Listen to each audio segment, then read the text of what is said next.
oportunidade de mais uma vez estarmos reunidos na casa do Senhor. Convido os irmãos a abrirem suas Bíblias para o livro de 2 Crônicas, capítulo 29. O assunto é reavivamento, é a parte de encerramento das 2 semanas atrás, reavivamento, versículo 1 ao versículo 6. E hoje nós vamos tratar do versículo 6, 2 Crônicas 29, de 1 ano de idade, quando começou a reinar. Ele reinou 29 anos em Jerusalém, e era o nome de sua mãe Ábia, filha de Zacarias, e fez o que era reto aos olhos do Senhor, conforme tudo quanto fizera seu pai Davi. Ele, no primeiro ano do seu reinado, no primeiro mês, abriu as portas da casa do Senhor e as reparou, e trouxe os sacerdotes, os levitas, e ajuntou-os na praça oriental. E lhes disse: ouvi-me, ó levitas, santificai-vos agora e santificai a casa do Senhor Deus de vossos pais, e tirai do santuário a imundícia. Porque nossos pais transgrediram e fizeram o que era mal aos olhos do Senhor nosso Deus, e o deixaram e se desviaram seus rostos do tabernáculo do Senhor e lhe deram as costas. Também fecharam as portas do alpendre e apagaram as lâmpadas, e não queimaram incenso, nem ofereceram holocaustos no santuário ao Deus de Israel. Por isso veio grande ira do Senhor sobre Judá e Jerusalém, e os entregou à perturbação, à assolação e ao escárnio, como vós o estáis vendo com os vossos olhos. Porque eis que vossos pais caíram à espada, e nossos filhos e nossas filhas e nossas mulheres, por isso estiveram em cativeiro.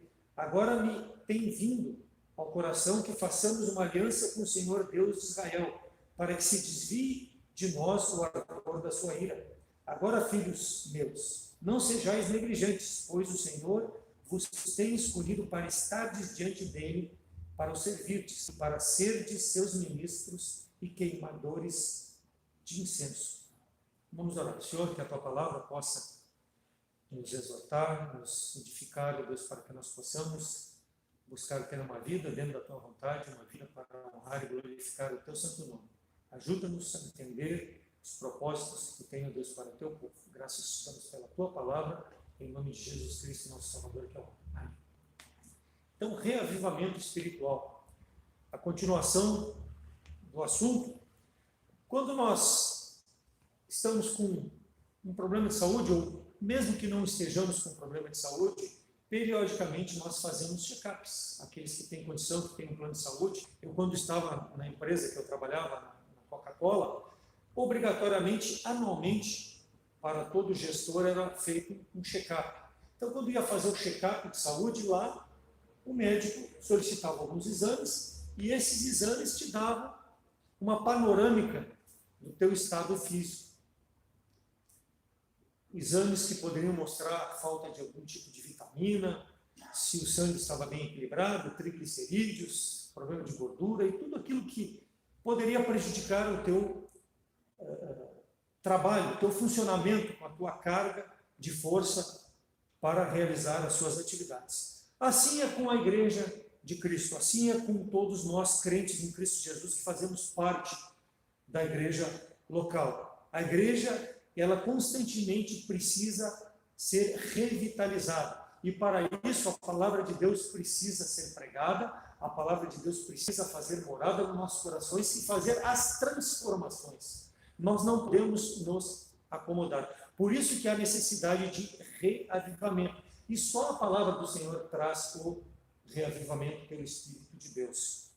Vimos na primeira parte que Ezequias, quando assumiu, já no primeiro dia do seu reinado, o versículo 13 nos narra, ele abriu as portas da casa de Deus. Por quê? Porque aquelas portas haviam sido fechadas. Se nós olharmos no capítulo anterior, versículo 24, seu pai, Acás, fechou as portas da casa de Deus. Então, no momento que ele assumiu, ele se preocupou em reabrir a casa do Senhor. E nós vimos também que nós, hoje, crentes em Cristo Jesus, somos a casa de Deus, ou seja, o templo de Deus. Por quê? Porque todo aquele que recebe Jesus Cristo como Salvador tem em si o templo, é templo de Deus, porque tem em si o Espírito Santo habitando. Então, fizemos essa analogia. Nos dias de hoje, não só vir ao culto é abrir as portas, nós precisamos estar com o nosso coração aberto diariamente para a palavra do Senhor. As portas abertas, o relacionamento com Deus Todo-Poderoso diariamente. Coração não pode estar fechado. Por quê? Porque não vai haver comunhão com Deus. Apocalipse 3:20, nós vimos que Jesus Cristo está à porta batendo. Ele não força. A maçaneta está pelo lado de dentro. Ele quer entrar, ele quer cear, ele quer ter comunhão íntima com a porta e ter comunhão conosco. Não, ele quer ter um prazer. E nós precisamos ter esse mesmo prazer com o Senhor. E isso passa por ter um reavivamento. Ele bate, ele quer ter a comunhão. E nós precisamos responder à comunhão. Assim era para os levitas. Versículo 3, no primeiro dia, no primeiro momento que assumiu Ezequias, abriu, e nós vemos que no versículo 4 ele trouxe os levitas para colocar em dia, em ordem, a casa do Senhor, para ter a comunhão perfeita com Deus. Por quê? Porque aonde há pecado, Deus não quer comunhão. Aonde há imundícia, versículo 5, tirai a imundícia, foi o que ele fez. Por quê? Porque Deus não tem comunhão com imundícia. Deus é um Deus santo e ele exige do seu servo a santidade. Então os levitas tiveram esse trabalho de fazer com que a casa do Senhor tirasse toda aquela imundícia. Assim a igreja de Cristo, ela precisa estar com as portas abertas, sem imundícia. Todo aquele que faz parte do corpo de Cristo precisa viver de forma santa e irrepreensível diante de Deus, para que a comunhão seja perfeita. Então Deus não nos força, mas Ele quer o prazer da comunhão. E para isso a necessidade da santidade. Tirar a imundícia, versículo 5, foi a preocupação de Ezequias e dos sacerdotes, no momento em que havia idolatria, no momento em que havia mal diante de Deus, diante dos olhos de Deus, porque o povo não adorava Deus de forma que a palavra de Deus havia sido manifesta para o povo. Então a idolatria no crente de hoje é o mundanismo que entra pelos nossos olhos e vai para o nosso coração. Esse mundanismo impede a comunhão com Deus Todo-Poderoso. Então essa imundícia precisa ser retirada. Qualquer hábito, qualquer coisa que venha impedir a comunhão. Tem que começar no coração o reavivamento. Não pode começar de boca, não pode começar no entendimento, simplesmente. Precisa ser de dentro para fora, no coração, haver uma transformação para que a comunhão. Por isso que os sacerdotes tiraram a imundícia do santuário. Nós somos santuários de Deus. Não pode haver imundícia, seja em pensamento, seja em atitudes. O crente precisa se caracterizar como santo. Tudo isso que eu já estou falando é pertinente ao mundano, a pessoa que vive sem Jesus Cristo. Isso é a prática normal na vida das pessoas. Mas o crente não pode ter isso como prática na sua vida. Por quê? Porque ele tem o Espírito de Deus e ele não pode entristecer esse Espírito. Por isso que ele precisa retirar. E nós vimos aqui que o povo havia entristecido Deus de uma forma que irou o Deus Todo-Poderoso. E aqui Ezequias está tirando a imundícia e limpando o santuário. Jesus falou: ai de vós, escribas e fariseus, hipócritas, pois sois semelhantes aos sepulcros caiados, que por fora estão caiados, bonitos, mas por dentro estão cheios de rapina, cheio de mal, interiormente cheio de ossos, fedendo. Então precisa ser limpo. Prática de incrédulo não pode ser prática de crente. O crente precisa aplicar a verdade da palavra de Deus. E ela precisa corrigir aquilo que é necessário para ter uma comunhão perfeita. Então, quando Cristo diz hipócrita, o que é hipócrita? Uma pessoa que finge. Eu venho para a igreja, me faço de santo, mas lá onde eu moro, eu não sou como sou aqui.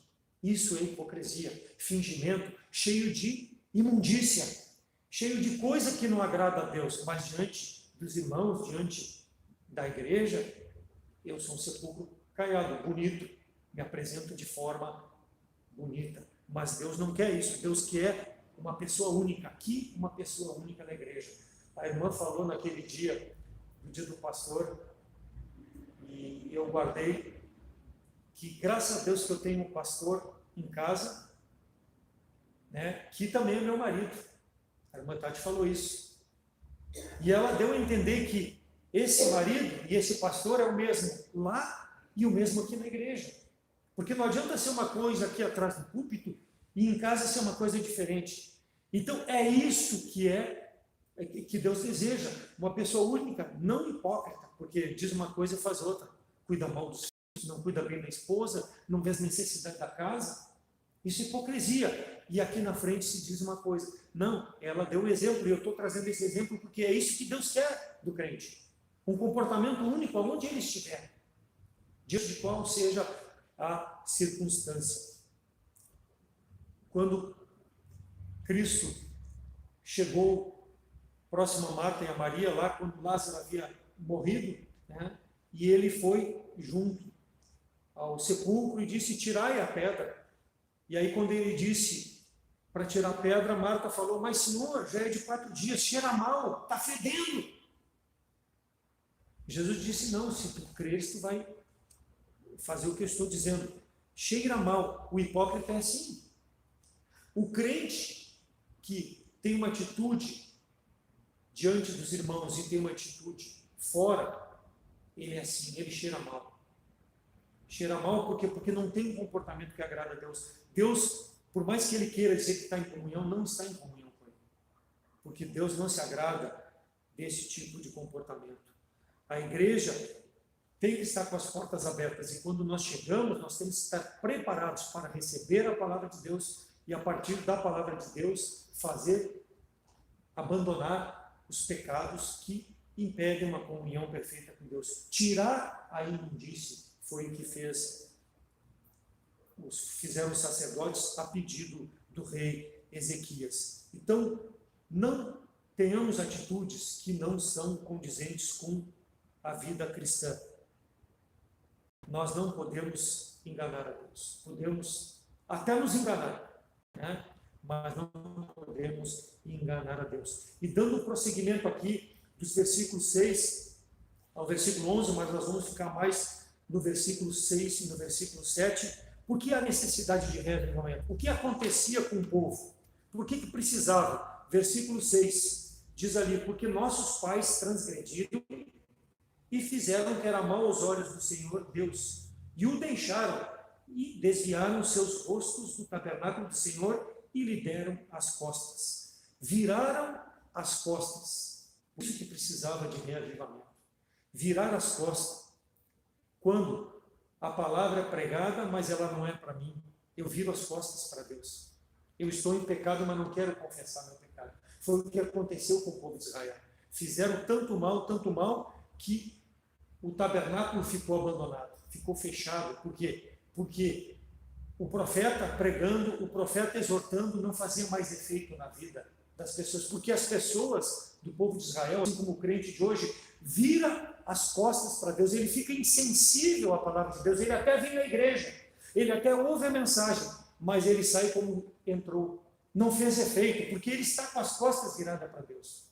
Não estou nem aí para Deus, se fazendo de crente, mas não está nem aí para Deus. Rebeldia, falta de consideração por aquilo que Jesus Cristo fez na cruz pelos nossos pecados. Então o povo de Israel tinha falta de consideração para tudo aquilo que Deus já havia feito em favor do povo. Então viraram as costas. Nós temos que ter esse cuidado, irmãos. Não faltar com respeito a Deus, virando as costas. Ingrato.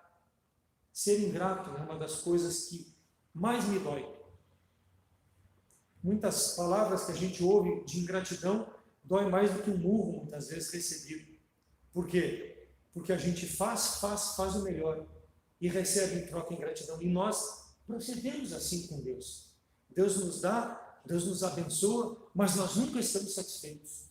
É o povo de Israel, é nós, a igreja hoje, a mesma atitude de ingratidão. E aí vira as costas. Para o passo de virar as costas é muito fácil. A ingratidão. Neemias 9:29 narra o pedido de perdão de Neemias em nome do povo, o arrependimento, e ele fala lá no versículo 25: e tomaram cidades fortes e terra gorda, e possuíram casas cheias de toda a fartura, cisternas cavadas, vinhas e olivais, árvores de mantimento em abundância, e comeram e se fartaram, e engordaram, e viveram em delícias pela tua bondade, Deus. Mas esqueceram-se de ti, viraram as costas para ti, e eu estou aqui me arrependendo, Senhor. É o que Neemias estava dizendo.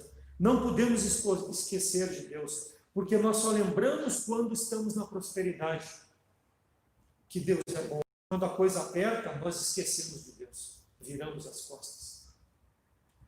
E muitos até na prosperidade viram as costas para Deus, achando que foi pela sua força, que foi pela sua condição, pela sua capacidade que adquiriram aquelas coisas. A mulher de Jó, quando foi permitido por Deus que provasse Jó, primeiro tocou os bens materiais de Jó, tocou nos filhos de Jó, depois ele tocou na pele, no corpo de Jó, e Deus não permitiu que tirasse a vida. E ele, com toda a angústia, com toda a dor, se remoendo, recebe o apoio da mulher. Qual foi o apoio que a mulher deu para ele? Amaldiçoa Deus e morre. O que tu está esperando? Vira as costas para Deus. Foi o que a mulher dele fez. E disse, insensatez, porque receberemos, Jó falou, o mal de Deus, não receberemos o bem? Não sabia que Deus estava provando ele, simplesmente porque os amigos depois acusaram ele de pecado, que está recebendo tudo isso porque está em pecado. Não estava. Deus estava aprovando.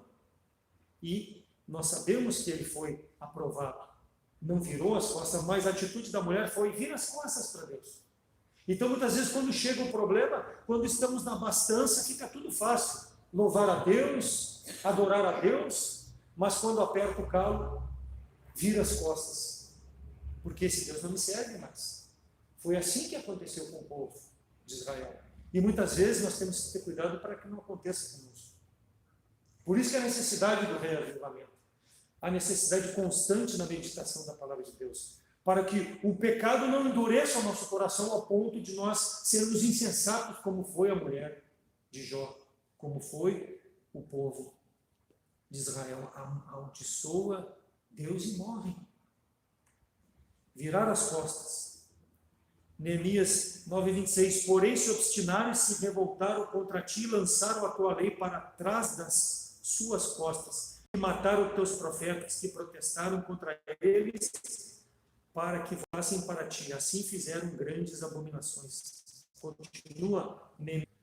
Tudo que foi pregado pelos profetas não deram valor, jogaram para trás. Não vale para mim, não tem valor para mim. Para que serve? Para que servir a Deus? Esqueceram de tudo aquilo que Deus havia feito. Rebeldes à palavra de Deus. Então o pastor está pregando, o professor da escola dominical está exortando. Está pegando o meu pé. Não, é a palavra de Deus que está sendo pregada. E ela precisa ser pregada para que nosso coração possa ser enternecido para trazer arrependimento. Porque o coração duro, ele não produz arrependimento. E é o coração que era do povo de Israel. Coração duro, coração queixoso, incrédulos, mesmo tendo visto tudo aquilo que Deus já havia feito ao longo daqueles anos. Incrédulos. Acontece conosco também. O que o povo faz? Não gosta dos princípios bíblicos. Por quê? Porque eu tenho que abandonar os pecados. Mas é isso que serve o princípio bíblico, para abandonar o pecado, para poder viver de forma que não agrade a mim, mas a Deus. É isso, é ser cristão. Viver de forma que agrade a Deus e não a mim. Mas para muitos isso é difícil, é duro, porque eu tenho que abrir mão de muitas coisas que confortos, benefícios, vantagens que o mundo me oferece. Mas precisa não virar as costas para Deus, olhar para a palavra de Deus e aplicar essa verdade na sua vida. Jeremias 6,10 diz, a quem falarei e testemunharei para que ouçam? Eis que os seus ouvidos estão incircuncisos e não podem ouvir. Eis que a palavra do Senhor é para eles coisa vergonhosa, não gostam dela. Estou na igreja, mas eu não gosto de ouvir a palavra de Deus. Acontece muito. Se não aconteceu, cuide para que não aconteça, porque comigo já aconteceu em períodos da minha vida. E eu já testemunhei para os irmãos, fiquei 8, 9 anos afastado de Deus. Por quê? Porque a palavra não fazia efeito sobre meus pecados. Estava endurecido de uma forma tal que eu estava insensível. Precisei ficar um período sofrendo as consequências do pecado para depois retomar a comunhão com Deus. Reavivamento. Porque num momento a palavra de Deus pregada, com o coração pronto a receber e confessar o pecado, fez efeito. Restabeleceu a comunhão. E é isso que Deus deseja. Deus poderia ter me tirado a vida, poderia ter me trazido outras consequências, mas foi misericordioso. Mas o coração precisa estar pronto. A mensagem tem que ser para mim. Eu quando estou preparando a mensagem, eu falo com a minha esposa e digo para ela, estou fazendo a mensagem para mim. Para mim. Porque se a mensagem não serve para mim, eu não vou vir aqui na frente pregar. Essa é a palavra de Deus, ela precisa ser para mim em primeiro lugar. Porque é muito fácil, senão eu estou sendo hipócrita. Faça o que eu digo, mas não faça o que eu faço. Por quê? Porque eu não tenho uma vida condizente com aquilo que eu estou pregando. Isso é hipocrisia. Então a palavra precisa ter esse efeito, porque senão nós viramos as costas para Deus. Marcos 10, 22, quando Jesus Cristo está falando com o jovem rico, ele pergunta, bom mestre? E aí Cristo diz, não, bom mestre não, bom só tem um, que é Deus, que farei para herdar a vida eterna.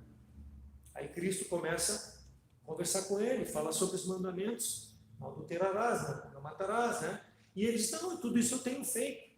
E aí Cristo diz para ele, falta-te uma coisa, vai, vende tudo que tem e dá aos pobres e me segue. E aí o que a palavra de Deus fala em 22? Mas ele, contrariado com essa palavra, retirou-se triste porque possuía muitas propriedades. Não porque ele era rico, porque nós podemos ser ricos e servir a Deus, não, porque ele estava com o coração colocado nas riquezas, dependia das riquezas. Aí a palavra contrariou seus propósitos. Aí ele virou as costas para o mestre. Temos que ter cuidado para que não aconteça conosco.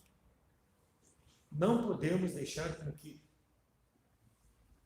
a visão espiritual das coisas espirituais, né, seja ofuscada pelas coisas desse mundo, coisas boas que muitas vezes são oferecidas para nós, que muitas vezes nós necessitamos, mas que podem fazer com que seja a nossa idolatria, como era o povo ali de Israel. Tira essa imundície do coração, porque eles eram idólatras. E nós podemos ser idólatras, não a um santo, não a um Deus de barro, aos nossos prazeres. Então temos que ter o cuidado. Então quando Cristo aqui admoestou, ele sentiu-se contrariado. Por quê? Porque não queria servir a Deus. Ele virou as costas para Deus. Tenhamos esse cuidado na nossa vida. A palavra de Deus, nós temos que ter sede por ela. E quando nós temos sede, ela vai fazer efeito na minha vida, na tua vida. Saiu contrariado. Que nós saímos daqui essa noite, em todos os cultos, que venhamos a participar, edificados pela palavra, sedentos de aplicar na nossa vida secular, para que Deus possa ser glorificado. Porque nós não podemos virar as costas para o nosso Deus. Segundo aspecto, além de virar as costas para Deus, versículo 7, também fecharam as portas do alpendre e apagaram as lâmpadas. Apagaram as lâmpadas da casa de Deus. Apagaram o Espírito. Então, hoje, o templo somos nós. O Espírito habita em nós. Então, é como se nós apagássemos o Espírito. Quando eles apagaram as lâmpadas lá, não ofereciam mais o incenso, né? Então apagaram o Espírito de Deus. 1 Tessalonicenses 5,19 diz, não extinguais o Espírito Santo de Deus. A diferença entre crente e crente. A crente que só pega no tranco, e que precisa muito empurrão para deslanchar. E há outros que, desde o momento da sua conversão, são uma bênção. Por quê? Porque permitem que o Espírito Santo de Deus seja o motorista da sua vida, esteja no controle do volante da sua vida. Não estão extinguindo o Espírito, não estão apagando o Espírito Santo de Deus. A palavra de Deus lança desafio e ele sai queimando daqui. Não como dizem os pentecostais, mas porque foi tocado profundamente pela palavra do Senhor para praticar aquilo que foi pregado. O Espírito arde nele, como crente, para fazer a vontade de Deus e trazer glória a Deus com a sua vida. Levítico 24, de 1 a 3, e falou o Senhor a Moisés, dizendo: ordena aos filhos de Israel que tragam azeite de oliveira puro batido para a luminária, para acender as lâmpadas continuamente. Arão as porás em ordem perante o Senhor continuamente, desde a tarde até a manhã, fora do véu do testemunho, na tenda da congregação. Estatuto perpétuo pelas vossas gerações. Continuamente o Espírito precisa estar agindo na nossa vida, dia a dia, hora após hora. É um problema de muito crente hoje. Extinguir o Espírito de Deus. Por isso que muitas vezes a igreja não cresce, por isso que temos poucos participantes nos cultos. O pastor não pediu para mim falar nada sobre isso, estou falando porque Deus tem tocado no meu coração de infidelidade. Por quê? Porque não estão permitindo que o Espírito de Deus guie a sua vida. Há dificuldades? Há necessidades? Precisa muitas vezes resolver? Sim, mas em todos os cultos, em todos os dias de culto, não há um sacrifício. Por quê? Porque o Espírito não está controlando a sua vida. Eu não sei se dá para ver no telefone celular aí, quantos estão conectados. Eu tenho visto, quando não vem, aquele período que eu não vinha, que eu estava morando lá na situação da outra casa, eu assistia conectados 2, 3, eu não pude vir, mas só 2, 3 conectados, 5, 6, de 50. O Espírito de Deus está sendo extinto na vida desse irmão, dessa irmã. Está controlando a sua vida. É crente? Vai continuar sendo crente? Vai. Mas não está agradando a Deus.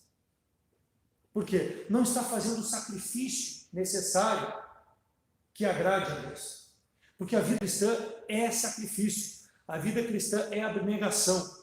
A vida cristã é sair do conforto, da zona de conforto, para servir a Deus.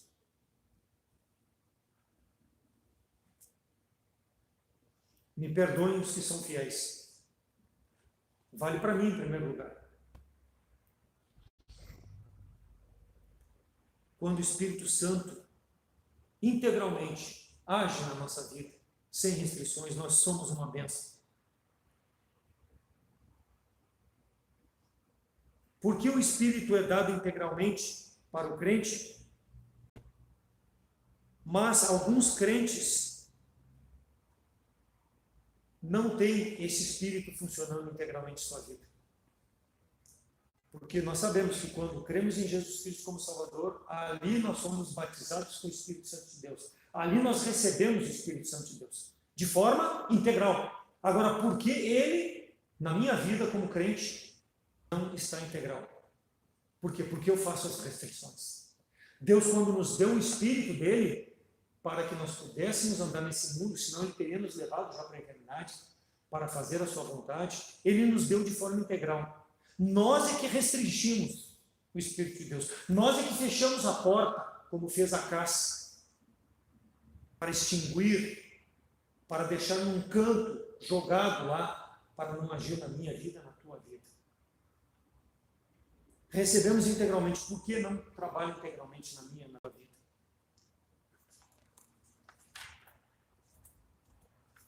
Então, apagaram a lâmpada, extinguiram o Espírito, mas graças a Deus que os levitas revigoraram o culto ao Deus de Israel. Que nós possamos ter isso como alerta e instrução para a nossa vida. E por último, versículo 7, ali na parte final, também fecharam as portas e não queimaram incenso, nem ofereceram holocausto no santuário de Deus de Israel. Fizeram mal, porque no momento que não ofereceram os holocaustos que Deus havia deixado para o povo, fizeram mal. Não queimaram incenso, nem ofereceram holocausto. Sem oração, Deus não faz nada na nossa vida. Ele não vai fazer nada se nós não orarmos. O povo rebelde não honrou a Deus, não queimou incenso e não ofereceu holocausto. Apocalipse 5:8 diz: e havendo tomado o livro, os 4 animais e os 24 anciãos prostraram-se diante do Cordeiro, tendo todos eles harpas e salvas de ouro cheias de incensos, que são as orações dos santos. As orações dos santos. Então, quando o povo queimava os sacrifícios, os holocaustos e o incenso, subia como aroma suave e agradava a Deus. As nossas orações devem chegar a Deus com um aroma suave e não com mal. Porque se nós estivermos praticando mal, nós não vamos ter interesse em dobrar nosso joelho e orar.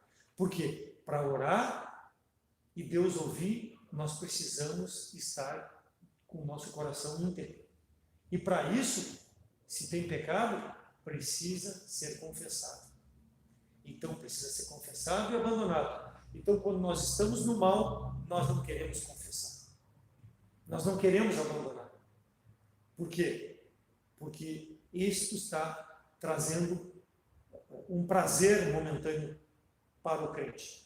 E diante de Deus não agrada. Por isso que precisa abandonar, confessar, para que as nossas orações cheguem na presença de Deus. Então, quando nós não queremos orar, é que tem alguma coisa errada na nossa vida. Seja porque o pastor pede para alguém orar e ninguém se manifesta, seja porque foram relatados tantos pedidos e são pedidos para orar e ninguém se manifesta. Quando isso acontecer, nós temos que sondar o nosso coração e ver o que está de errado. Porque o crente tem que ter prazer em buscar a Deus. Seja para orar por suas necessidades ou interceder pelos irmãos, pelas necessidades dos irmãos. Seja os missionários, seja as necessidades que são apresentadas, como logo mais nós vamos apresentar. Quando nós oramos, é porque nós estamos numa comunhão perfeita com Deus e não há mal no nosso coração. E se há, façamos conforme Paulo deixou dito lá, quando processou a ceia. Confesse para que possa participar de forma íntegra, digna da ceia do Senhor, assim da comunhão com os irmãos. Oração dos santos subiram com incenso. E um dia essas orações, irmãos, serão trazidas em memória. Cada oração que nós fazemos, um dia será trazida em memória diante de Deus. Deus é testemunha da intenção de cada coração, de todos que estão aqui presentes e de todos que estão nos ouvindo. Porque alguns não oram, porque têm vergonha, perca a vergonha. Porque Cristo não teve vergonha para morrer na cruz pelos teus pecados. Porque está em pecado, confesse o pecado. Porque não tem confiança, passa a ter confiança em Deus. Porque tem algum temor que Deus não responda no teu tempo, perca esse temor. Isso passa pela minha mente, meu coração, às vezes passa. Quando nós estamos numa situação difícil. E aí o mal tenta se apoderar de nós para que as nossas orações a Deus não tenham essa comunicação. Confesse o pecado, abandone o temor, seja qual for o problema que impeça essa comunhão com Deus através da oração. Não perca a bênção que é orar pelos irmãos, orar por ti e orar pela igreja e principalmente orar pela salvação de almas, nossos familiares e tantas pessoas que nos cercam e olham para a nossa vida. Que nós possamos, irmãos, ter prazer nas coisas do Senhor. Para isso, não viremos as costas para o Senhor. Não sejamos negligentes no nosso compromisso. Não extinguamos o Espírito de Deus. E não façamos o mal, para que todas as nossas petições cheguem na presença de Deus. O receber ou não receber não é problema nosso, é um problema de Deus em conceder. É uma situação que não é nosso mérito, mas nós sabemos que se pedirmos, Ele é fiel e justo para atender cada uma das nossas necessidades. E que a palavra de Deus possa, quando pregada, quando aberta, ser sempre para mim e ser útil para o meu dia a dia, para que eu possa dar glória a Deus. Amém? Vamos orar. Senhor, nós te damos graças pela tua palavra. Obrigado porque ela é viva e eficaz, que ela primeiro na minha vida, Deus, possa fazer a obra necessária para que eu possa ser mais santo, digno de ser reconhecido como um filho teu, vivendo nesse mundo, Deus, dependendo da tua vontade. Ajuda-me a fazer a tua vontade e não virar as costas, ó Deus, para ti, e que o teu Espírito possa me guiar a fazer a tua vontade e não a minha. Em nome de Jesus, com perdão dos meus pecados. Amém. Pastor.